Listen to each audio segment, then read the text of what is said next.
Listo, ya puedes iniciar, gracias. Perfecto, Cris, muchísimas gracias. Muy buenos días para todos. Mi nombre es Brian Calixto, soy estudiante de enfermería de la Universidad Nacional de Colombia y secretario de la Asociación Colombiana Estudiantil de Enfermería, ACOEN. El día de hoy les doy una fraternal bienvenida a este quinto y último webinar Salud Mental en tiempos de COVID. El día de hoy tengo el gusto de presentar a Paulo Daniel Acero. Él es psicólogo de la Universidad Nacional de Colombia, máster en integración de personas con discapacidad, tiene formación en trauma y resiliencia, terapeuta experto y facilitador en procesos de duelo y estrés traumático, quien nos acompaña el día de hoy con el tema dar la noticia de fallecimiento y manejo del duelo. Paulo, bienvenido, muchísimas gracias por aceptar la invitación. Lo dejo con la presentación. Sí, buenos días, muchas gracias. Un abrazo a ustedes de parte del Colegio Colombiano de Psicólogos. Gracias por la invitación. Siempre desde el Colegio Colombiano de Psicólogos es un placer apoyar iniciativas como esta de la Asociación Colombiana Estudiantil de Enfermería para pues compartir lo que nosotros hemos ido avanzando en lo que implica trabajar la salud mental y obviamente el trabajo del duelo en la salud mental y particularmente en estas circunstancias que vive el país y el mundo es un elemento de crucial importancia. Siempre he considerado en estos ya casi 30 años que llevo acompañando procesos de duelo que para las personas, para todo el personal de salud, independiente de cuál sea su rol, es, lo diría que casi que obligatorio conocer cosas elementales de cómo intervenir en procesos de duelo, porque en algún momento nos va a corresponder. Y entonces eso es lo que queremos compartirles en esta mañana. El reto de la vida se trata de afrontar las pérdidas y nosotros como seres humanos experimentamos duelos y pérdidas en diversas manifestaciones. Muchas pérdidas a lo largo de la vida y todas las pérdidas reclaman que nosotros hagamos proceso de duelo y eso me parece importante tomarlo como fundamento. Los seres humanos experimentamos diversas pérdidas, unas grandes, otras pequeñas. Podría decirse que la pérdida mayor que experimentamos los seres humanos es la muerte de un ser querido, pero todas las pérdidas reclaman que los seres humanos hagamos un alto e iniciemos un proceso de duelo. Y pues, como propósito de este espacio que vamos a compartir, me he hecho los siguientes objetivos. Uno, que conozcamos entonces los aspectos elementales, básicos del duelo, los tipos de pérdidas, también los tipos de duelo. En segundo lugar, que aprendamos o que por lo menos identificamos los mediadores más importantes de todos los procesos de duelo y los mediadores son todos aquellos factores que inciden en el transcurso de un proceso de duelo, pero que también le demos un espacio a pensar en los recursos de afrontamiento que tienen las personas que tenemos los seres humanos para hacerle frente a las pérdidas. Y luego, como parte final, vamos a hacer una reflexión sobre el duelo como un proceso de transformación. Dijéramos que esos son los tres grandes aspectos que vamos a abordar en esta intervención.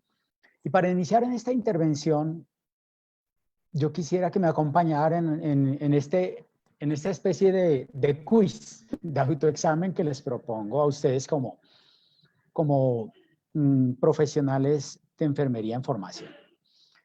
Si a mí me correspondiera acompañar a alguien que está viviendo la pérdida de un ser querido, ¿qué diferenciaría mi intervención de la de un religioso o la de un buen amigo o buena amiga? ¿Tendría que haber diferencia? ¿Cuál sería esa diferencia entre mi intervención como agente, como profesional de la salud, a la intervención de una persona del común? En segundo lugar, se parte de la idea de que si nosotros vamos a acompañar a una persona que está afrontando un duelo, lo hacemos siempre con buena intención. Pero les invito a reflexionar. El hecho de que hagamos cosas con buena intención garantiza que nuestro apoyo va a ser o será útil. Si mi trabajo de acompañamiento lo hago con base en lo que creo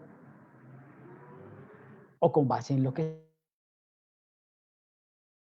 ustedes y yo sabemos, ya hemos ido reconociendo que hay muchos mitos y que pues ahora con San Google la gente se mete y conoce cosas.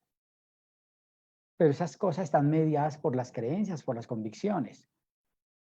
Nuestro trabajo lo hacemos con base en lo que creemos o en lo que sabemos. En cuarto lugar, si nos corresponde acompañar procesos de duelo, conocemos los referentes básicos del duelo que nos orientarían a hacer una intervención que sea eficaz a las personas. ¿Estamos en capacidad de prestar un buen servicio? Y si estamos en capacidad, preguntémonos algo inevitable para quienes estamos en el área de la salud. ¿Nos formamos y nos actualizamos con frecuencia? ¿Tenemos esa disposición de conocer frecuentemente? Ahí dejo esas preguntas para que incluso se vuelvan parte de esta discusión. Decía John Bowlby, que es uno de los referentes del duelo. John Bowlby, les cuento, es una de las personas que introdujo, que acuñó un término que muchos de nosotros ya usamos con frecuencia, que es el término apego. Y John Bowlby plantea que la pérdida de una persona querida es una de las experiencias más intensamente dolorosas que puede sufrir cualquier humano. Pero, a renglón seguido, y por eso lo resalto, Bowlby decía que la pérdida de un ser querido no solo es doloroso de experimentar, sino doloroso de presenciar. Y que en parte lo doloroso de presenciar es porque nos confronta con la sensación de impotencia a la hora de presenciarlo. Es decir, muchos de nosotros nos sentimos como en incapacidad de poder hacer algo por la persona que está viviendo la pérdida. Y en muchas ocasiones esa impotencia hace tanta mella que nosotros preferimos alejarnos. Entonces, les voy a invitar a que hagamos como las primeras aproximaciones, insisto, de lo que todas las personas en el área de salud deberíamos tener un conocimiento respecto del duelo. Y cuando hablamos del duelo, inicialmente tenemos que hablar o referirnos o abarcar el concepto de pérdida. Miren que usualmente cuando hablamos de duelo, inevitablemente nos referimos a la muerte, pero si ustedes se dan cuenta, la muerte no es la única pérdida. Los seres humanos vivimos diversos tipos de pérdidas. Aquí les planteo como 5 categorías. En primer lugar, obviamente deben aparecer las pérdidas por fallecimiento, que es como la pérdida mayor, porque está ya suficientemente reconocido que la pérdida de un ser querido es la principal causa de estrés en todo el mundo. Es decir, ya hay investigaciones que se han hecho en diversos momentos en que se les pregunta a la gente, si usted perdiera ¿qué? ¿Qué sería lo más duro para usted? Y obviamente, en primer lugar, ante esa pregunta han quedado las pérdidas de seres queridos. Pero luego, los seres humanos también tenemos otras pérdidas, nos enfrentamos a otras pérdidas. Por ejemplo, las pérdidas relacionales,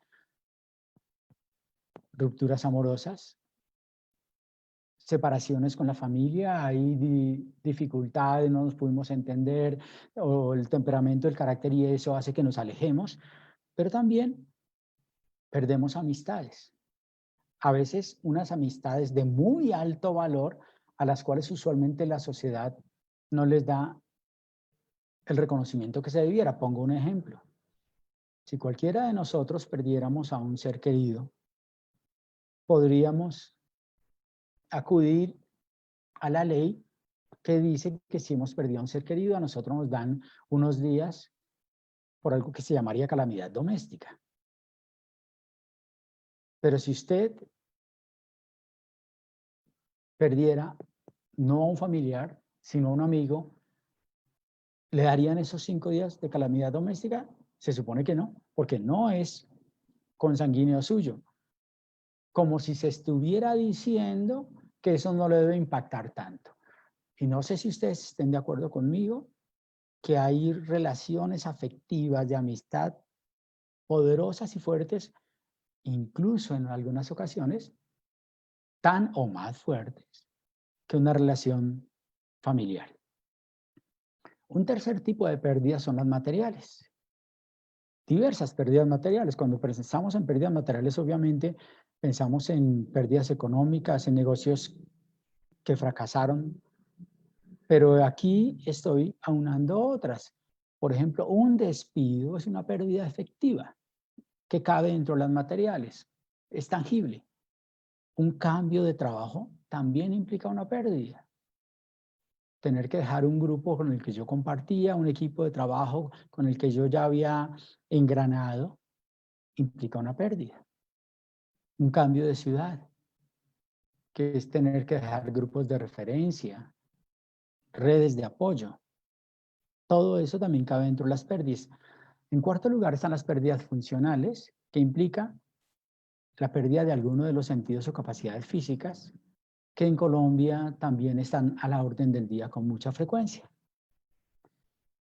Y por supuesto, también es un tipo de pérdida, las pérdidas que los seres humanos vamos teniendo a lo largo del ciclo evolutivo. Son aquellas pérdidas que implica que ustedes y yo vamos cumpliendo ciclos que tenemos que cerrar adecuadamente para poder pasar al siguiente ciclo, que son las experiencias que, digámoslo así, nos aportan a la madurez, poder cerrar un ciclo y abrir otro. Pero ustedes coincidirán conmigo que hay personas que han ido avanzando en los años y que no han hecho los duelos relativos al ciclo anterior, y aunque tienen muchos años, son personas inmaduras. Todas estas pérdidas, como les decía, reclaman que las personas nos demos un tiempo para gestionarlas, para trabajarlas, para elaborarlas, para procesarlas, y ese tiempo implica un proceso de duelo. Por lo anterior es que les invito a que hagamos un mini curso de duelo. Y el mini curso de duelo empieza con esta reflexión. Un ser humano sin esperanza es muy fácil de controlar, de destruir, porque sin esperanza la nada, es decir, el caos y el vacío se apoderan del hombre y lo llevan a la muerte. No sé si noten en esta reflexión, en este escrito, varios elementos que son trascendentales a la hora de un duelo. En primer lugar, un elemento trascendental en los duelos es la esperanza. Lo peor que le puede ocurrir a una persona que enfrenta una pérdida, sobre todo la pérdida de un ser querido, es quedarse sin esperanza.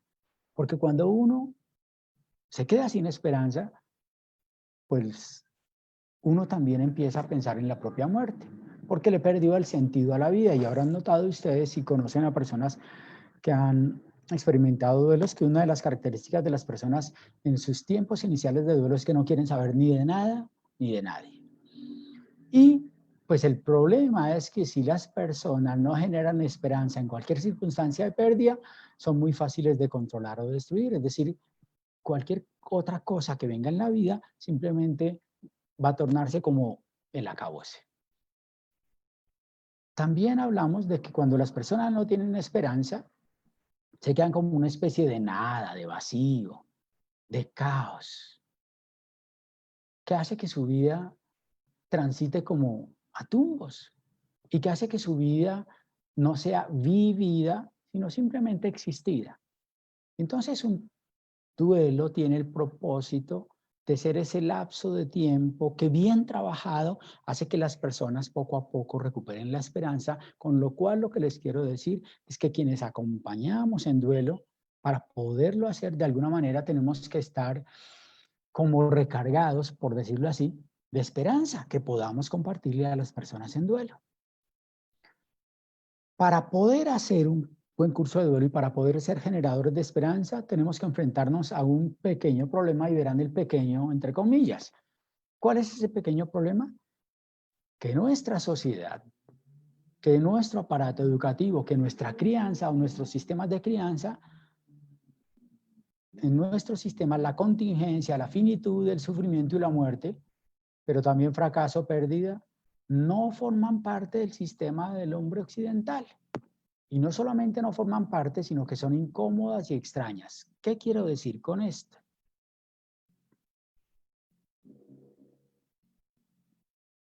en nuestro mundo occidental, en nuestra sociedad, sabemos que los seres humanos somos finitos, nos lo han enseñado desde pequeños. No sé si ustedes recuerden en primaria, el ciclo de la vida. ¿Se acuerdan ustedes? Nacer, crecer, reproducirse y morir. Eso lo estamos oyendo desde pequeños. Que un día vamos a morir, sí, todos lo sabemos, racionalmente lo tenemos en algún lado, pero aunque lo sabemos, aunque sabemos que existe el sufrimiento, aunque sabemos que existe la muerte, muchos de nosotros vivimos de espaldas a esa realidad. Nos parece que la finitud, el sufrimiento y la muerte son cosas que les ocurren a los demás. Piensen ustedes en esta circunstancia que estamos viviendo en este momento de la pandemia. No sé cuántos de ustedes sean capaces de hacer memoria, espero que sí, ustedes están muy jóvenes, tienen muy buena memoria. Pero llevamos 6 meses de pandemia. Y esta pandemia se inició realmente, por allá dicen, están pesquisando, pero por lo menos podríamos decir, atendiendo a algunas evidencias ya, que esta pandemia se inició más o menos en noviembre, diciembre del año pasado. Ahora pensemos nosotros, ¿qué estábamos haciendo nosotros en noviembre o en diciembre? Vivíamos nuestra vida como si nada. Y no sé si ustedes recuerden, pero por allá a mediados de diciembre ya empezó a llegarnos la noticia aquí a Colombia de que algo estaba sucediendo en China. Pero en general, ¿qué dijimos nosotros? ¿Qué dijo la gente aquí en Latinoamérica? Ah, ese es un problema de los chinos. Afortunadamente, China está muy lejos. Y empezamos a actuar como si nunca nos fuera a pasar nada. Porque aceptar eso es extraño a nuestra cosmovisión. Hasta que un día ya no fue una amenaza que pasaba por allá, que llegaba a Europa, sino que nos llegó a nosotros y eso ya nos puso en alerta. Pero nosotros nos demoramos en reconocer que eso nos podría afectar a nosotros. Esa es la vida del ser humano. Las cosas difíciles, los problemas, las dificultades, les pasan a los demás, no a nosotros. Y eso es un problema para enfrentar los duelos. Entonces les quiero compartir algunos conceptos que he entresacado de duelo que me parecen claves. En primer lugar, Pau Pérez Sales, un catalán que trabaja trauma, ha concebido el duelo, miren esto, me parece clave, como un proceso normal. El duelo es un proceso humano normal. Así debería ser. ¿Y de qué consiste ese proceso? En una reacción compleja, multidimensional, impredecible y de carácter recurrente. Es decir, fíjense que aunque es normal, es un elemento que nos saca de una zona de tranquilidad, de una zona conocida y nos mete en un terreno desconocido. William Worden, este es uno de los autores contemporáneos más importantes, uno de los investigadores que ha aportado más al duelo. De hecho, tiene un libro que ojalá ustedes pudieran ojearlo, reconocerlo. El título del libro básico de él se llama El tratamiento del duelo. Y Worden dice que el duelo es un proceso único, desafiante, en el que las personas que están implicadas nos ayudan a llegar a un acuerdo con la pérdida, es decir, a una especie de negociación, de integración con lo que hemos perdido. Dice que ese proceso no tiene una duración definida, porque los procesos de duelo son muy particulares, porque en los procesos de duelo inciden muchos factores de quién vive el duelo, de la cultura, del entorno de quien vive el duelo. Y un gran aporte de William Worden es que plantea que los duelos implican que los seres humanos que los vivimos hagamos unas tareas. Y eso es muy importante. Voy a hacer aquí un paréntesis. De pronto, no sé si ustedes ya se han aproximado algo al duelo en su formación, pero de pronto, si lo han hecho desde acercarse a una persona que se volvió como un icono en el duelo, que es Elizabeth Kubler-Ross. Es lo que usualmente se mueve en salud cuando se habla de las etapas del duelo. Pues quiero decirles que Elizabeth Kubler-Ross hizo unos aportes importantes, pero que la investigación contemporánea nos muestra que de alguna manera los aportes de Elizabeth Kubler o algunos de los aportes ya no tienen validez de acuerdo a la investigación, porque Elizabeth Kubler-Ross planteaba que el duelo se vivía a través de unas etapas en las cuales parecía que el sujeto que vivía el duelo era pasivo. Y la investigación en psicología, particularmente a través de este señor William Worden, nos muestra que no, que las personas que viven el duelo, que los dolientes tienen que tener un rol, que tenemos que asignarles un rol activo, y por eso estamos planteando que las personas en duelo tienen que desarrollar, ponerse a hacer una serie de tareas que son las que les van a permitir asimilar, adaptarse al proceso de duelo y salir fortalecidos. Y respecto a salir fortalecidos está este autor que se llama Robert Neymeyer, es una de las personas contemporáneas también más prominentes en el manejo del duelo en el mundo. Y Robert Neymeyer, desde una mirada constructivista, nos ha dicho que el duelo es un proceso personal que cada uno de nosotros hace, no se nos da hecho. O sea, no podemos seguir un esquema, sino que cada cual lo hace de acuerdo a su historia de vida, y que el desafío de ese proceso de duelo es intentar reconstruir el mundo de significados que queda destrozado después que uno pierde un ser querido. ¿Por qué? Porque la pérdida de un ser querido lo que hace es como impactar todo el sistema de la persona y lo desequilibra. Y entonces Niemeyer dice, la persona en duelo tiene que iniciar un proceso de reconstruir su mundo y el significado de aquello que le ha ocurrido. Y finalmente ese es un aporte que yo hago en estos 30 años que he estado trabajando el duelo. Pues he tenido la oportunidad de hacer y de dirigir muchas investigaciones, y de eso han ido saliendo unos aportes que están planteados más o menos en unos 11 libros que hemos publicado. Y nuestra postura es que el duelo es un proceso clave mediante el cual se cicatriza la herida emocional, asimilando a que la pérdida de un ser querido es equivalente a una cicatriz física y hay que tratarla. Si usted se hace una herida, no se la puede dejar solita, tiene que hacer un proceso adecuado de tratamiento.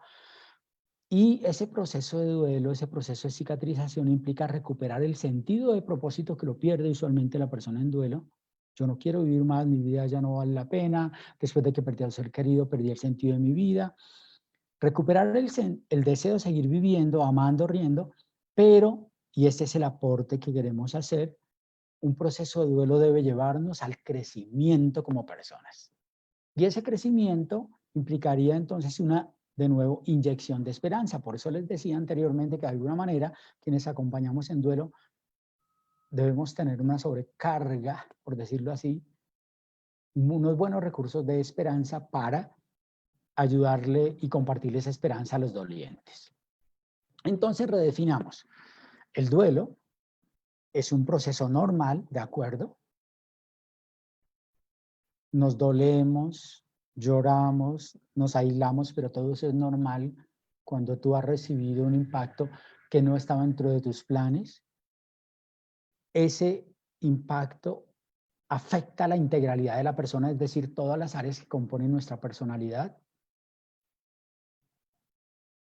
Y ese proceso es una reacción a la pérdida de alguien significativo, es decir, que sobre todo hacemos duelos respecto de lo que era valioso para nosotros. Por eso no todos hacemos los mismos duelos. A ver, quiero poner un ejemplo. 5 o 7 hermanos pierden a su padre o a su madre y los 7 no lo van a vivir de la misma manera, aunque perdieron a la misma persona, porque la relación con cada una de esas personas tenía un diferente grado de significancia emotiva sobre todo.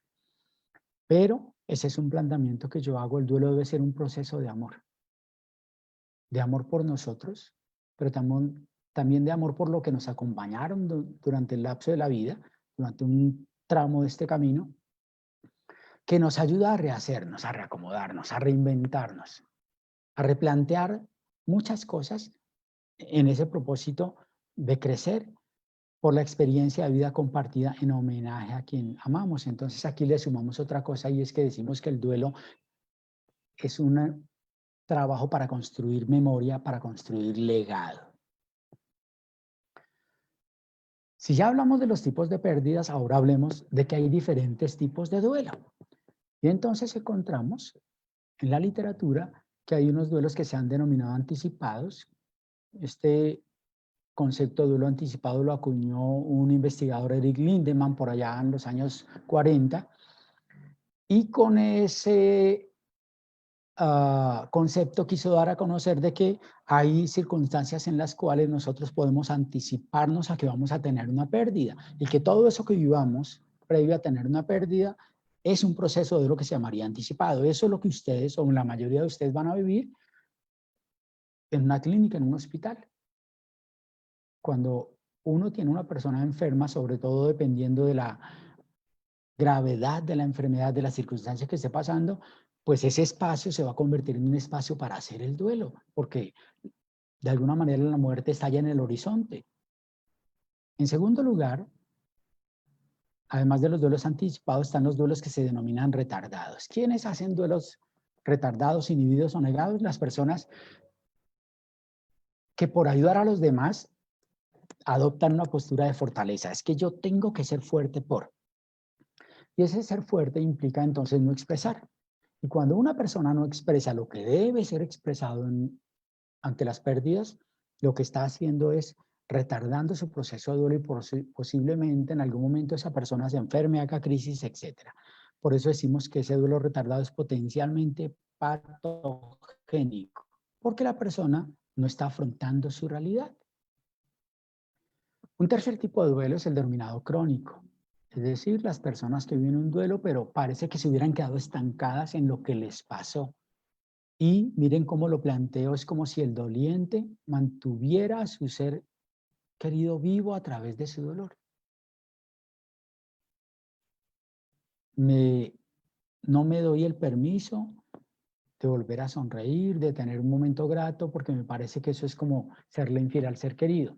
Hay otros duelos que se denominan complicados, y son complicados aquellos en los cuales, sobre todo, las pérdidas han ocurrido de manera abrupta, de manera violenta, de manera intempestiva, que nadie, como en los duelos anticipados, tuvo la oportunidad de pensar que fuera a ocurrir. Y en quinto lugar están los duelos que denominamos ambiguos, que son aquellos en los cuales no se identifica claramente la pérdida, si yo he tenido o no una pérdida. El ejemplo más claro de los duelos ambiguos tienen que ver, por ejemplo, aquí en Colombia lo reconocemos, con las desapariciones. Si yo perdí a un ser querido, está desaparecido, pero no tengo la evidencia de dónde está, ni qué le ha pasado, yo estoy todo ese tiempo viviendo un duelo ambiguo, porque me parece que puede volver a regresar ese ser querido, que yo tengo que mantener la esperanza, etcétera, y eso me impide ir avanzando, me mantiene, insisto, en esa sensación de inconstancia respecto de si tengo o no la evidencia de que perdí. En general, esos serían los 5 tipos de duelo. Pero todos esos duelos y todas esas pérdidas están impactados, mediados por lo que hemos denominado mediadores del impacto psicológico. Estos mediadores, les reitero, son una serie de factores que inciden en cómo las personas viven sus duelos, y el interjuego de esa serie de mediadores es lo que hace que las personas reaccionen como reaccionan. Entonces, en primer lugar, como un mediador está el grado de impacto de las lesiones o secuelas. Es decir, ¿qué tan impactante es para mí perder un ser querido? Hay personas para las cuales, por ejemplo, perder un ser querido, y ese ser querido de alguna manera era un ser muy cercano afectivamente, pues va a haber un grado de impacto mayor. Les pongo un ejemplo. Es diferente, de nuevo acudo a las pérdidas de padres, por ejemplo. Es diferente que un hijo pierda a un padre o una madre si ese hijo vivía con ellos, compartía con ellos, o si ese hijo ya había salido de la casa, el grado de impacto va a ser diferencial. En segundo lugar, un elemento que incide en el duelo es la intensidad o duración del hecho. Es decir, una cosa es que yo pierda a un ser querido abruptamente, y otra cosa es que yo tenga, como en cuidados paliativos, que afrontar un hecho de larga duración que me va desgastando. También eso incide en la manera como yo vivo el duelo. Otro elemento que se conoce como mediador es la percepción del hecho sufrido, es decir, qué significados, qué atribuciones hago yo a lo que perdí. Pongo un ejemplo. Si yo digo, me lo quitaron, esa es la percepción del hecho sufrido, a que si simplemente él se fue, muerte natural, por ejemplo. La percepción del hecho tiene que ver entonces, sobre todo, con cuánto yo puedo considerar que otras personas incidieron o no en que yo tuviera esa pérdida. Obviamente, el carácter inesperado o no del acontecimiento incide en cómo yo vivo el duelo, el grado de riesgo para mi propia vida, porque puede ser, por ejemplo, que un accidente en el cual alguien falleció, yo sobreviví en el mismo accidente. Eso también va a variar el proceso de duelo. Algunos han planteado que, por ejemplo, en este caso que les acabo de relatar, quien queda vivo empieza a vivir una experiencia que se llama la culpa del sobreviviente. Otro elemento que incide en los duelos es las pérdidas que ya hemos tenido anteriormente. ¿Por qué? Porque se supone que las pequeñas pérdidas, ciclo evolutivo, nos ayudan a desplegar recursos para las grandes pérdidas. Pero solamente nos ayudarán si nosotros, como les decía antes, hemos atendido, nos hemos dado los espacios de vivir los duelos ocasionados por esas pequeñas pérdidas. Otro elemento que incide en los duelos es la mayor o menor vulnerabilidad del doliente, es decir, mis recursos, mis capacidades. Si yo me siento o no con recursos para hacerle frente a las dificultades. Otro elemento que incide en los duelos es la concurrencia de otros problemas, es decir, si además de la muerte no solo tengo que afrontar una muerte, sino que, por decir algo, adicionalmente tengo un problema legal derivado de esa pérdida. Si cuento o no, si percibo o no que cuento con redes de apoyo, las investigaciones muestran cuán importante es este elemento para procesar los duelos, el hecho de que las personas no se sientan solas, sino que sientan que hay alguien que los apoya, y por supuesto los propios recursos de la persona en duelo. Todo este interjuego es lo que va a hacer que los duelos varíen de una persona a otra. Ahora bien, en general, ¿cuáles son las reacciones a los procesos de duelo? Y entonces, la investigación ha mostrado, sobre todo esta investigadora Margaret Stroop, ha mostrado que los duelos afectan la integralidad de la persona, afectan el componente afectivo. Miren todo lo que puede derivarse en la parte afectiva de una persona que está perdiendo a un ser querido. También un duelo implica reacciones a nivel cognitivo. Toda esta serie de cosas que van incluso hasta la desesperanza y que pueden llevar a que una persona incluso intente quitarse la vida. Un duelo incide en el aspecto comportamental de las personas, cambia su forma de ser y de conducirse. Por supuesto, un duelo tiene un impacto a nivel fisiológico, somático, cosas que hay que cuidar en las personas en duelo, e incluso las investigaciones cada vez son más contundentes en mostrar que las pérdidas, sobre todo las pérdidas abruptas, pero en general todas las pérdidas, hacen un impacto a nivel inmunológico y endocrino, es decir, las personas tienen una baja en su sistema inmunológico y o quedan a merced fácilmente de diversas virus, bacterias, etcétera, que pueden enfermarlas. En general, entonces, podríamos decir, como ustedes ven aquí, que miren que un duelo afecta, impacta todas las áreas de la vida del ser humano, su área biológica, emotiva, cognitiva, comportamental, espiritual, social, todas. Y esta parte es importante para entender que si un duelo afecta toda la integralidad del ser humano, entonces un proceso de duelo debe implicar acompañar toda la integralidad del ser humano. No lo podemos afrontar un duelo desde una sola parte. Les voy a poner un ejemplo elemental. Hay personas aquí en nuestro país que son muy aferradas, por ejemplo, a sus convicciones religiosas, y entonces cuando pierden un ser querido, dicen, bueno, mi Diosito así lo dispuso, etcétera, y a uno le parece que está bien, que esa espiritualidad le ayuda a la persona a enfrentar el duelo, pero esa persona está asumiendo el duelo solo desde una parte, y las otras que no basta con atender solo un área, sino que tendríamos que darnos el espacio para acompañar a esa persona o para que esa persona atienda cada una de estas áreas implicadas en el duelo. Entonces, por eso decimos que el proceso de duelo es un proceso de afrontamiento en el cual tanto la persona en duelo como quien acompaña un duelo tiene que ayudar a que los recursos de afrontamiento. ¿Por qué hablamos de afrontamiento? Porque un duelo nos implica a nosotros que miremos de frente la realidad y reconozcamos la pérdida. Porque la tendencia de los seres humanos frente a las pérdidas en muchas ocasiones es evadirlas, es mirar para otro lado, es buscar en qué se entretienen. Y cuando uno adopta esas posiciones, pues uno no afronta los duelos. Entonces, en primer lugar, decimos el duelo, esta palabra afrontamiento es clave en el duelo. ¿Qué sería lo que tendría que hacer como trabajo de afrontamiento de una persona que está en duelo? Se los voy a compartir aquí. Y para su memoria, uso un acróstico de la palabra, un acrónimo de la palabra duelo, perdón, afrontamiento. Entonces, con la A, ¿qué es afrontamiento? Que la persona admita que perdió. Usualmente cuando ocurren los primeros momentos de duelo, la persona está en una etapa de shock, de incredulidad, de que no puede dar crédito a lo que está pasando y a ella le parece que alguien debió haberse equivocado, que ese diagnóstico que estamos entregando no es de su ser querido sino de otro, etcétera, etcétera. Es decir, negación. Entonces, el primer elemento para el afrontamiento es admitamos que hemos perdido, que sí nos ocurrió a nosotros y que ya no podemos devolverlo. Con la F, la persona tiene que frenar las actitudes evasivas. Todo aquello que le invita a la persona a no pensar en eso, a no confrontarse con su realidad, que es una tendencia humana, la persona tiene que frenar esas actitudes para disponerse a confrontarse.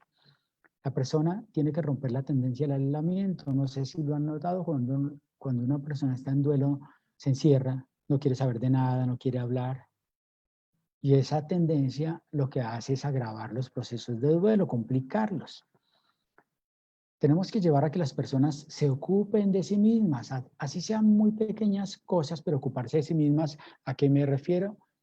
Una persona que se ha encerrado, que no quiere saber de nada, que ni siquiera se alimenta, que no se baña, tenemos que llevarla a que haga pequeñas cosas para ocuparse de sí misma y eso es ayudarla a ir avanzando en su duelo. Permitir que la persona hable de lo que le sucedió, que lo nombre, porque en muchas ocasiones las personas cercanas no quieren hablar, no quieren mencionar la pérdida porque la persona se pone mal, decimos nosotros, pero parte del proceso de duelo de afrontamiento es que aprendamos a hablar y nombrar la pérdida.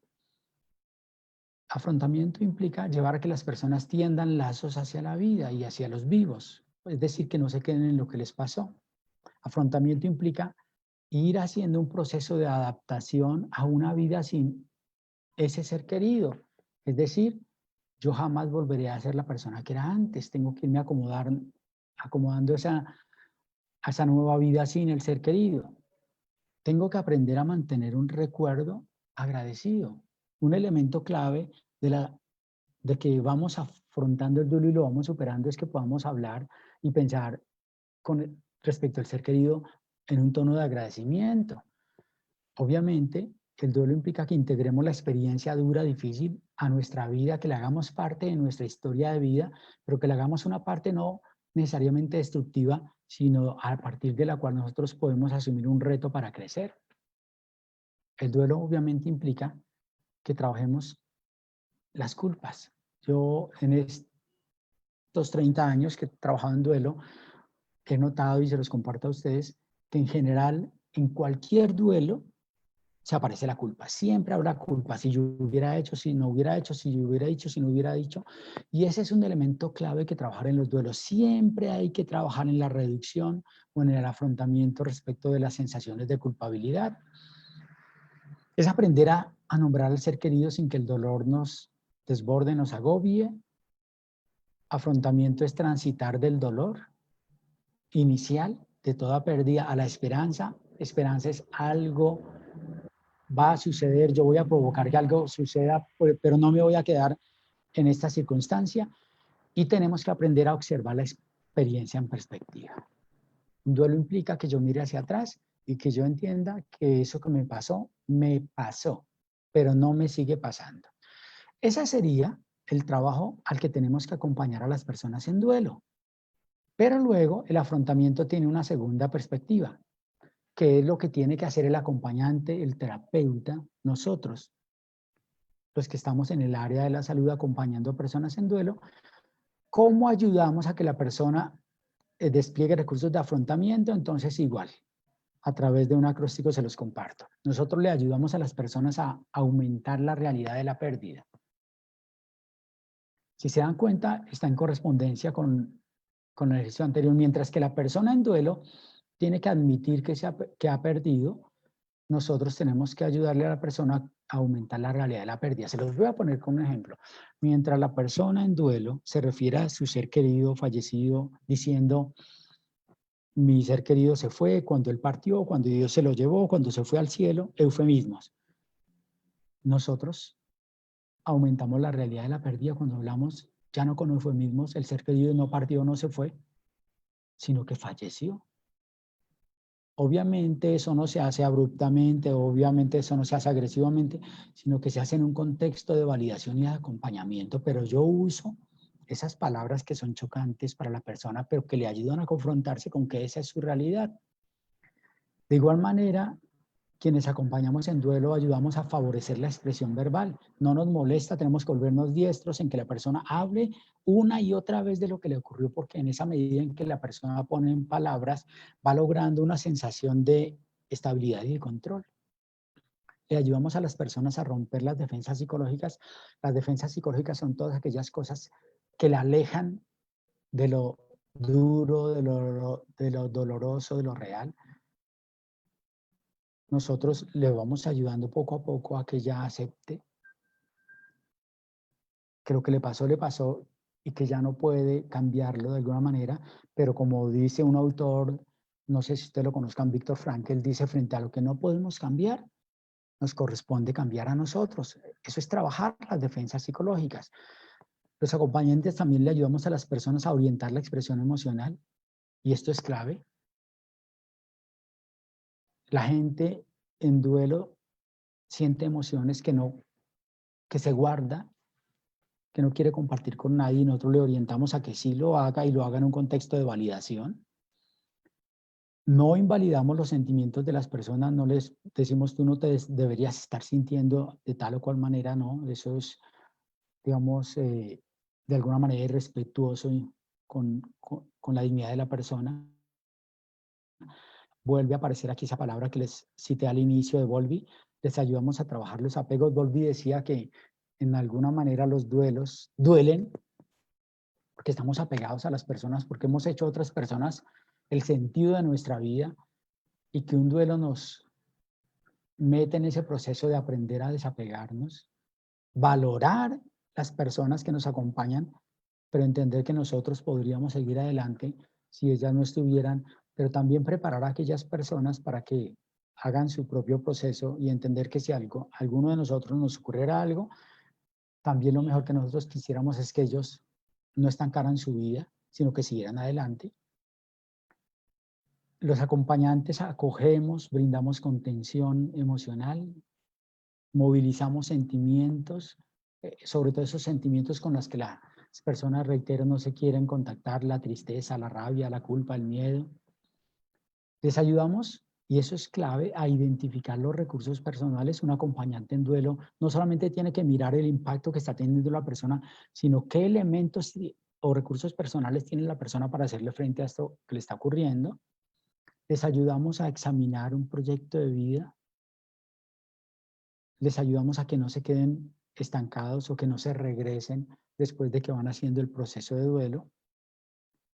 Por supuesto, les llamamos la atención y les acompañamos a que tiendan puentes hacia la vida y hacia los vivos. Nunca nadie lo perdió, todo algo le queda. Revisemos qué te queda, que te pueda hacer como un puente a ti para que te reconcilies con la vida. Y con la O, les ayudamos a optimizar los recursos, por ejemplo, las redes de apoyo. Estas dos palabras, esta palabra afrontamiento, desde estas dos perspectivas, son claves entonces que nosotros las tengamos en cuenta siempre que acompañemos procesos de duelo. Entonces, les decía, para acompañar procesos de duelo, nosotros tenemos que asegurarnos que no somos consoladores molestos. ¿Quién es un consolador molesto? Un consolador molesto es una persona que dice frases de cajón. Un consolador molesto es aquella persona que incluso se retira, que no apoya. Un consolador molesto es aquella persona que le pone plazos a los duelos de los demás. Tú ya deberías. Eso es un consolador molesto. Al contrario, nosotros tenemos que ser inoculadores de esperanza. Y entonces, la propuesta que yo les quiero plantear es que nosotros como acompañantes afirmemos que la vida y la relación con la persona fallecida no se entierran con la muerte, es decir, algo muy importante, las personas no dejan de existir con la muerte, muere una parte de ellas, que es su parte física, pero aquello que llamamos legado y memoria seguirá existiendo con nosotros. En segundo lugar, otro principio clave de trabajar en el duelo es entender que la emergencia de la muerte lo que hace es dar oportunidades para relatar y vivir anécdotas llenas de amor, es decir, yo soy capaz de pensar en mi ser querido y de hablar de él, no solo desde la parte dolorosa, sino desde todas aquellas cosas bonitas que hicieron parte de nuestro camino en la vida. Otro principio es que los que acompañamos en duelo aprendemos a hacer preguntas para generar afirmaciones ingeniosas. Si tu ser querido estuviera hoy aquí, te pudiera ver, ¿qué te diría? Y ese elemento de poner esa confrontación desde una manera creativa hace que la persona diga de verdad, él quisiera que yo siguiera adelante, no quisiera que me muriera, etc. Y que usemos preguntas para resaltar el pensamiento creativo. Es decir, cómo nosotros vamos a ayudar a las personas e incentivarlas a que miren no solo la perspectiva dolorosa de las pérdidas, sino que miren cómo las pérdidas nos retan a nosotros a cambiar. Ayudamos a que las personas busquen recursos de sí mismos para manejar esos retos de transición. Toda pérdida es una transición. Invitamos a que las personas usen lo que se llama el poder de la flexibilidad. Recuerden, la flexibilidad está relacionada con una palabra que ustedes ya habrán oído mucho, que es la palabra resiliencia, que es como nosotros no nos quebramos ante los sucesos difíciles, sino que nos volvemos maleables, flexibles. Promovemos la remembranza de las vidas y las relaciones. Somos nosotros, nuestra historia, las personas que han pasado por nosotros inciden en lo que hoy somos nosotros, y replanteamos la propuesta de que no es solo dejar ir a las personas, sino que es que los que estamos nosotros como dolientes, de alguna manera, en esa crisis originada por la muerte, nos replanteamos la vida que nos queda. Es decir, la invitación es a que nosotros, desde un modelo narrativo constructivista, eso es lo que yo he trabajado, nos demos la oportunidad de entender que la realidad no existe como tal, sino que se construye. Es decir, yo estoy viviendo una realidad, pero esa realidad yo la puedo replantear a medida que la reconstruyo. Luego, mi realidad no es solo mi historia tal cual, vacía, sino todas las atribuciones que yo hago respecto de lo que ocurrió. Voy a poner un ejemplo elemental.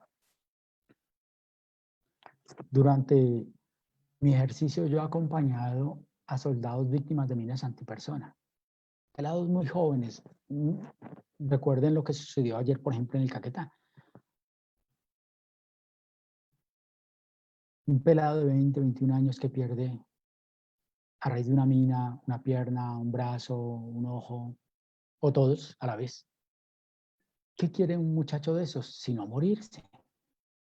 Pero nosotros, y ese es parte del acompañamiento que hacemos en duelo, a través de un acompañamiento humano de acogida les mostramos que si él quedó vivo, esa vida puede tener todavía un sentido, aún a falta de eso que perdió. Y le acompañamos en resignificar esa vida que le queda y cómo hacer que esa vida que le queda, con eso que le queda, sea valioso. Porque lo importante no son los hechos, sino la versión de los mismos. Pude yo haber fallecido ayer y no fallecí. Aquí estoy. Eso significará algo para mí. ¿Cómo hago que eso tenga un sentido? Y por eso la invitación es acompañar desde la resiliencia y el crecimiento postraumático. Este señor es un autor muy importante que se llama Boris Cyrulnik. Fue, de hecho, uno de los que trajo el concepto de resiliencia a las ciencias sociales y humanas. Y miren la pregunta que él nos hace. Siempre que nos ha ocurrido algo duro, tendríamos que cuestionarnos, ¿qué vamos a hacer con las heridas? Algunos emprenden carreras de víctimas. Siempre mencionamos lo que nos pasó en nuestra historia, pero lo mencionamos desde el lado doloroso. Si a mí no me hubiera ocurrido esto, yo sería otra persona. Si yo no hubiera nacido en tal lado, si mis padres, etcétera. Víctima. Otros optan por vengarse o por culpabilizar o culpabilizarse y se quedan ahí remando en un escenario sin salida. Otros sufren solos, se encierran, se aíslan de este mundo, incluso se pierden y pierden su salud mental. Pero dice Cyrulnik que hay otra posibilidad y es reforzar nuestra parte sana para emprender una lucha contra eso que nos ocurrió y volvernos humanos a pesar de todo. Volvernos humanos es lo que ha pasado no solo en este país, sino en muchos lugares. Yo he tenido oportunidad de vivenciarlo en primera línea y es acompañar a personas que han perdido seres queridos de manera abrupta y que, por ejemplo, en homenaje a ese ser querido, organizan una fundación para apoyar a otras personas para que no tengan que sufrir solas. Eso es volvernos más humanos a pesar de todo. Y en este tiempo de coronavirus, tenemos que reflexionar algo muy importante. Nosotros hemos sido presos del amor mediado por lo físico. Nos parecía que no se puede amar de lejos, pero el coronavirus, el aislamiento, la pandemia nos ha ido enseñando, ojalá, que sí es posible amar de lejos, que sí es posible amar aunque la persona física no esté, que la muerte no le pone fin, no le pone límite a la existencia de los seres queridos, sino que de alguna manera ellos siguen estando presentes en nuestra vida. Y así lo plantea la OMS cuando la propia OMS habla de espiritualidad. Miren cómo dice la OMS, la dimensión del ser humano que se refiere a aquellos aspectos que tienen que ver con experiencias que trascienden los fenómenos sensoriales. No sé ustedes qué entenderán, espero que ustedes lo conversen ahorita conmigo, ¿qué entienden de eso que plantea la OMS de experiencias que trascienden los fenómenos sensoriales? ¿De qué estaremos hablando? ¿Estaremos hablando de brujería, de qué sé yo? Por favor, tomen nota y lo conversamos ahora. Entonces, el duelo implica que nosotros trabajemos, reitero, en la esperanza, en aprender a vivir con la incertidumbre como la estamos viviendo ahorita. Hay gente que en estos momentos de incertidumbre está entrando en crisis, porque vivir en la incertidumbre no es fácil. Pero para nosotros mantenernos sanos en la incertidumbre tenemos que reconocer que la incertidumbre es parte de la vida, que hay muy pocas cosas que tenemos claras, que tenemos estructuradas. Todos nosotros hacemos planes, pero muchos de esos planes tienen una forma de caerse justamente en la mitad. Y entonces por eso tenemos que trabajar la esperanza. ¿Cuándo podríamos decir que un proceso de duelo se está cerrando? Cuando se han cumplido las tareas del duelo. Es decir, cuando las personas de alguna manera muestran que ya se empiezan a interesar no solo en lo que perdieron, sino en la vida y en los vivos, en lo que les quedó.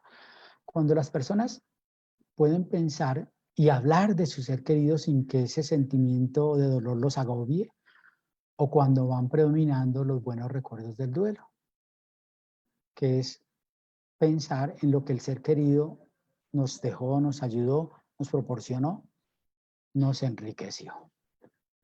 De alguna manera el duelo tiene que ver con esto, con que nosotros sufrimos un golpe que nos desbarató la vida, pero que a pesar de ello decidimos seguir adelante.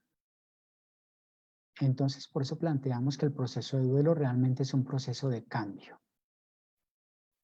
en el cual la vida nos cuestiona cómo queremos seguir nuestra vida a partir de esto que nos ocurrió, con esa tragedia que la gente puede estar viviendo a raíz de un diagnóstico de una enfermedad crónica terminal, de una pérdida de una función, de una pérdida de un miembro o de una pérdida del ser querido. Y pues yo me he permitido, como vieron que me gustan los acrósticos, entender que tras todo suceso hay una lección, y si ustedes miran, aquí a la izquierda he escrito la palabra COVID. para nosotros que estamos hablando de duelo, ¿qué implicaría el COVID? Comprometernos a través de acciones, es decir, que nosotros participemos en comportamientos afectivos para que la gente entienda la importancia, por ejemplo, del cuidado y del autocuidado. Nuestras acciones tienen que ser comprometidas para ayudarle a las personas que están pasándola mal. Tenemos que aprender a obrar empáticamente, es decir, a practicar la bondad, mostrarnos como humanos, ser pacientes con nuestras reacciones, nuestros sufrimientos y con los de los demás. Aprender a ver lo esencial en la vida. ¿Qué es lo esencial? De pronto, el coronavirus ha hecho que el mundo haga una pausa, ojalá la hagamos todos, para mirar qué es lo verdaderamente importante, detrás de qué corríamos.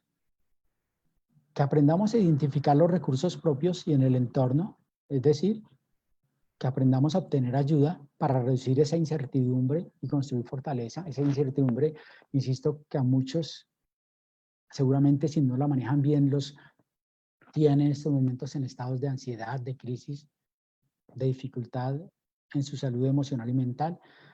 Y por supuesto el COVID, en este sentido, nos ayuda a distanciarnos físicamente, pero no afectivamente. Eso es muy importante. Desde el principio de esta pandemia, en el Colegio de Psicólogos yo he hablado que estamos distanciados, no socialmente, sino físicamente, no afectivamente.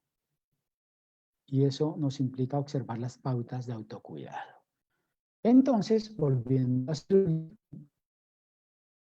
mientras ustedes miran la diapositiva, recuerden lo que Cyrulnik decía, un golpe nos puede hacer daño, pero no es tanto ese golpe lo que nos daña, sino la representación narrativa del golpe, porque los seres humanos no solo sentimos dolor, sino que lo sufrimos, lo interpretamos. Las atribuciones que nosotros hacemos respecto a lo que nos pasa son claves en los procesos de duelo. Y para ir cerrando, les decía que algunos duelos, aunque son normales, pueden complicarse. El DSM, que es el Manual Diagnóstico para la Salud Mental, dice que los duelos podrían complicarse si las personas se quedan anhelando que vuelva lo que ya perdieron, si las personas no aceptan la muerte y la partida de los seres queridos, si desarrollan incapacidad de confiar en los demás, entonces se encierran, se aíslan, si viven esa pérdida con amargura o rabia que los lleva incluso a desplegar acciones de venganza, si las personas van quedándose inquietas pretendiendo que no jamás van a poder seguir adelante, si las personas se quedan como entumecidas, como bloqueadas, o si desarrollan esa sensación de que con el ser querido ellos se quedaron vacíos. Otro criterio es que las personas muestren alteración marcada, física o emocional, que desarrollen disfunciones de su capacidad de ser, de actuar, de estudiar en el área laboral, o que persistan alteraciones que hacen que su vida no sea funcional por lo menos en 6 meses. Todos estos elementos, si aparecen en alguna persona, ¿qué implicaría? Que tenemos que tener una alarma prendida porque ya probablemente el proceso pasó de ser normal a ser un proceso complicado o patológico. Entonces, en estos tiempos aquí estamos retados a ser creativos en el acompañamiento, a identificar qué necesita expresar la persona y ayudarle a hacerlo, a trabajar en la resolución de la culpa, a ser mediadores de la expresión de los dolores de las personas, pero por supuesto, todo desde un ámbito de respeto del dolor, de validar las emociones, de que nuestras palabras no sean vacías, sino que las respaldemos con los gestos, y como lo decía antes, que tengamos actos de compromiso humano con nuestra sociedad. ¿Cómo se puede expresar en estos tiempos en que, por ejemplo, los rituales de duelo están restringidos, ya no puede asistir 40, 50 personas a un funeral, sino en los mejores casos 7, 8 personas, y en el caso, como ustedes lo saben, de fallecidos por COVID, no permiten que nadie se acerque, pero siempre la gente puede expresarse de esas maneras, escribiendo cartas, haciendo diarios, escribiendo poemas, haciendo semblanzas de los seres queridos. manteniendo guardados recuerdos o objetos tesoro, dejando audios y videos que se le envían a la familia en duelo a través de epitafios, dibujos, pinturas, a través de prestar servicios, o incluso, como lo hacemos aquí en Colombia, ¿no? Que vamos a mandar a decir una misa por el ser querido, pues para muchos de nosotros pueden no tener valor, pero para la persona en duelo es una demostración de que no quedó. Entonces, con esto cierro. El duelo nos invita a entender que si las cosas van mal, no podemos quedarnos en lo que nos pasó. Cuando vayan mal las cosas, dice este autor, como a veces suelen ir, cuando ofrezca tu camino, solo cuestas que subir, cuando tengas poco a ver, pero mucho que pagar y precises sonreír aún teniendo que llorar, cuando ya el dolor te agobie y no puedas ya sufrir, descansar acaso debas. El duelo nos llama a hacer pausas, pero nunca a desistir. Tras las sombras de la duda, ya planteadas, ya sombrías, puede bien surgir el triunfo, no el fracaso que temías. Y no es dable a tu ignorancia figurarte cuán cercano pueda estar el bien que anhelas y que juzgas tan lejano. Aquí hay escondido el crecimiento. Lucha pues por más que tengas en las bregas que sufrir. Cuando todo esté peor, más debemos desistir. Bueno, voy a dejar hasta aquí. Aquí hay un link que está pues la página del Colegio Colombiano de Psicólogos. En todo este tiempo hemos colgado un sinfín de documentos que a ustedes, colegas del área de la salud, pueden ser útiles. Y uno de ellos es esta guía para afrontar el duelo, que está puesta en nuestra página y obviamente con todo lo demás está a disposición de ustedes. Y parte de lo que ven abajo es algunos de los libros que hemos podido publicar en relación al acompañamiento y al manejo del duelo. Entonces, vamos a abrir un espacio de conversación. Les invito a que pues, nos oigamos y a que tengamos la posibilidad de intercambiar opiniones, dudas acerca de lo que les hemos planteado. Quedamos Pablo, en manos de Brian. sí, señor Pablo, muchísimas gracias. Esta información es súper valiosa en estos tiempos donde lastimosamente la vida la han perdido muchísimas personas a causa de esta enfermedad causada por el virus. Pablo, nos llegan unas preguntas.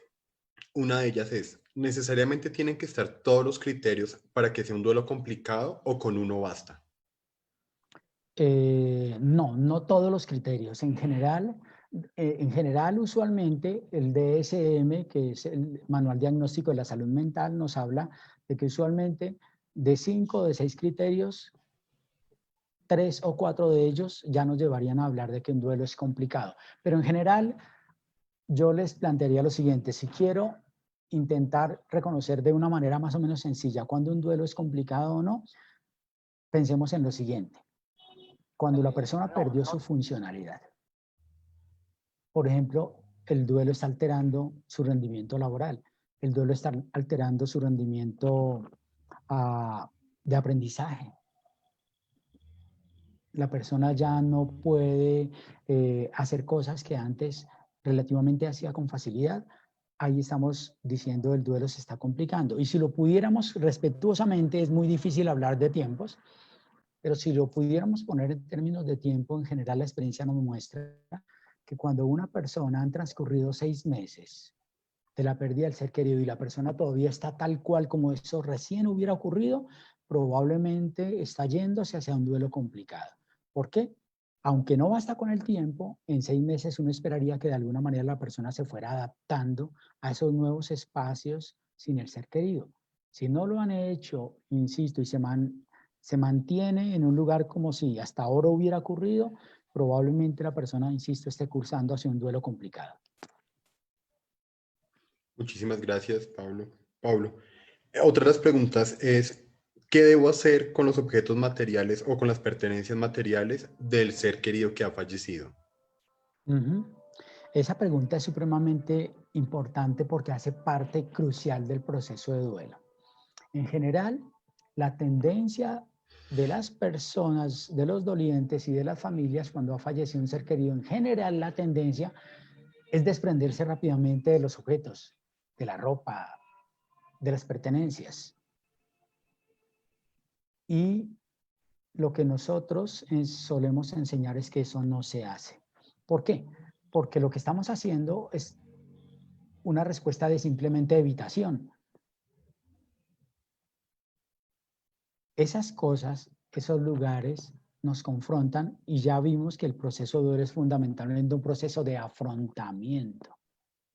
Entonces, nosotros solemos aconsejar a las personas que no se haga, que no se desprendan rápidamente de esas cosas, porque esas cosas de hecho se utilizan en los acompañamientos en duelo para que la persona vaya haciendo ese proceso de afrontamiento y vaya a partir de irse acercando a esas personas, a esos objetos, perdón, a esos lugares.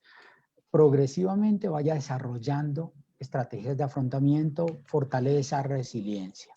Entonces, en general, uno les dice, por favor, todo aquello que sea el ser querido, no lo desaparezcan, no lo escondan, no lo guarden. Hagámoslo parte del proceso de duelo, porque un día nosotros nos acercamos a esas prendas y yo mismo debo ir diciendo, uy, al principio, la primera vez que yo me acerqué a este closet y lo abrí, no pude, me desbaraté, como dice la gente, pero ahora que lo hago por segunda o tercera vez, ya siento que estoy como un poquito más fuerte. Miren cómo esos elementos se convierten en indicadores justamente que la persona no se quedó estancada, sino que va avanzando, así sea a pasos muy lentos. Muchísimas gracias, Pablo. Otra de las preguntas es, ¿qué tan prudente es llevar a los niños a estos rituales de despedida, como lo son los funerales y los entierros? Para mí esa es la pregunta del millón. Les cuento que les estoy respondiendo desde la experiencia. Obviamente cuando yo empecé a trabajar en duelo, un día me hice la siguiente reflexión. Si a mí me encanta, si es mi vocación acompañar a personas en duelo, ¿dónde debería trabajar yo? Y pues ahí viene en donde terminé trabajando, en una funeraria. Y esa era la pregunta más recurrente en la funeraria. Cuando la gente se enteró que había un psicólogo en la funeraria, la pregunta más recurrente era, ¿está bien que llevemos a los niños? Y esa pregunta nos permite ver varias cosas. Los adultos queremos evitar que los niños se contacten con el dolor y el sufrimiento como si el dolor y el sufrimiento no fueran parte de la vida. Entonces, por supuesto, en la funeraria yo les decía y lo sigo diciendo, claro que sí, que hay que permitirle a los niños que participen, que expresen, pero obviamente lo tenemos que hacer en un entorno de acogida, de comprensión, de compañía. Y entonces, yo antes, por ejemplo, de participar en un ritual, le digo a los menores, miren lo que ustedes van a ver, lo que va a ocurrir es esto, un entierro es esto, un funeral es así y así, ustedes van a encontrar a gente así y así, que ustedes también pueden expresar, pero siempre estaré yo aquí para acompañarlos. Entonces, cuando hay ese elemento de contención, de protección, de relación fuerte, los niños pueden expresar su dolor y está bien que lo expresen. Tal vez muchos de nosotros crecimos en ambientes en los cuales no nos dejaron participar y eso hizo que desplegáramos recursos de afrontamiento adecuados y entonces seguimos teniendo pérdidas y entonces por eso las compartimos con nadie y nos tragamos nuestras emociones. Entonces esa pregunta es valiosa en ese sentido. Claro, los niños deben ser, digamos, debe auspiciarse su participación, pero ojo a esto que voy a decir. Se le pregunta al niño, ¿tú quisieras participar? ¿Tú quisieras escribirle una carta a tu abuelo? ¿Quisieras hacer un dibujo? ¿Quisieras? Si él dice que sí, genial. Si dice que no, pues no hay problema. Pero estaremos atentos a las reacciones de los menores. Pero es clave permitirles a los niños que se enfrenten a la vida tal cual es. Y la vida tiene momentos y experiencias hermosas, gratas, pero también tiene momentos duros de los cuales no podemos aislarnos. Perfecto, Pablo, muchísimas gracias. En nombre de la Junta Directiva de la Asociación Colombiana Estudiantil de Enfermería, ACOEN, le doy las gracias a usted personalmente y al Colegio de Psicólogos por aceptar esta invitación, por realizar estos 5 webinars que finalizan el día de hoy. No nos llegaron más preguntas, entonces quiero nuevamente agradecerle por brindarnos esta información tan relevante y tan importante. No, de nuestra parte siempre, pues, grato poder, insisto, colaborar como Colegio Colombiano de Psicólogos en el apoyo, en la formación a su buen ejercicio cada vez más humano, cada vez más centrado en lo que es nuestra vocación de atender al otro, de aliviar en alguna manera el dolor de los otros. Muchas gracias a ustedes por la invitación y pues quedamos a las órdenes. Muchísimas gracias. Bueno, un abrazo entonces. A todos los estudiantes de enfermería que nos están viendo y quieran ser parte de la asociación, aquí les dejamos la información necesaria. Acá están los números de contacto de los diferentes coordinadores de las regionales. Si ustedes no conocen cuáles son los coordinadores, pueden comunicarse a cualquiera de ellos o en las redes sociales se direcciona o se redirecciona esta información directamente al coordinador para que le ofrezcan más información. A nuestros afiliados, a nuestros asociados, estudiantes y egresados, los invitamos a este primer concurso de narrativas ACO en 2020, que tiene plazo hasta el 22 de junio, para enviar sus narrativas y pues entrar al concurso. También los invitamos a todos a los Premios Nacionales de Estudiantes de Enfermería edición Fato Quecula, que juegan 5 categorías, que son estudiantes destacados en investigación y liderazgo, egresados destacados en investigación y liderazgo y docentes destacados por su labor.